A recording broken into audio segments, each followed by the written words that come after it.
Hello mga beshi. For today's mini vlog, tayo ay mag-unboxing na naman ng ating dumating na parcel kani-kanina lang. So, pagdating, binuksan ko na kaagad. Excited ako. So, ang in-order ko nga pala ay solar, yung maliliit na buy one take one. So, worth 407 siya lahat kasama ang shipping fee. So, ayan. Binuksan ko na yung isang box at kompleto naman. Andyan yung solar panel niya, yung ilaw, yung remote, may baterya na rin na free, tapos yung mga screw, basta lahat ng mga parts niya. And then, pati yung isa binuksan ko na. And then, pinagdugtong ko na yung wire niya na mula sa panel at saka sa ilaw. And then, nung nailagay ko na, nag-charge siya kahit hindi pa nakatapat sa ilaw.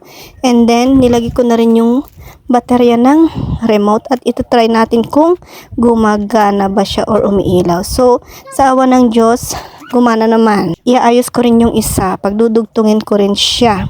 And then, napansin ko dyan na nakasag yung isang panel. So, then ko lang napansin na may basag siya. Pero okay naman siya. Hindi naman siya as in crack na crack. Parang line lang. And then, nung trinay ko kung umiilaw is, umiilaw naman siya. Then, nilagay ko na dyan yung parang stand niya. Basta yan yung ipapako sa mga pader. Maganda yung ano niya kasi pwede mo siyang itaas or ibaba. Depende sa'yo kung gaano kataas at kababa ang gusto mo. And then, nilagay ko na rin yung screw niya. So, ganyan lahat ang ginawa ko. Yan sa ilaw niya, sa panel.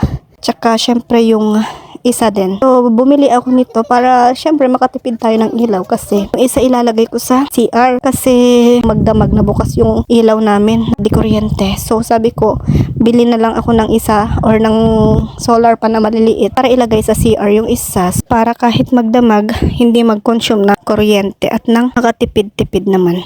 Chinek ko yung wire niya and mahaba naman siya. So, ayan na. Sinet up na. Nilagay namin sa CR at saka kusina. And then, tinesting kong on and off. Ayan. Gumagana naman siya mga beshi. So, bili na rin kayo para makatipid sa kuryente.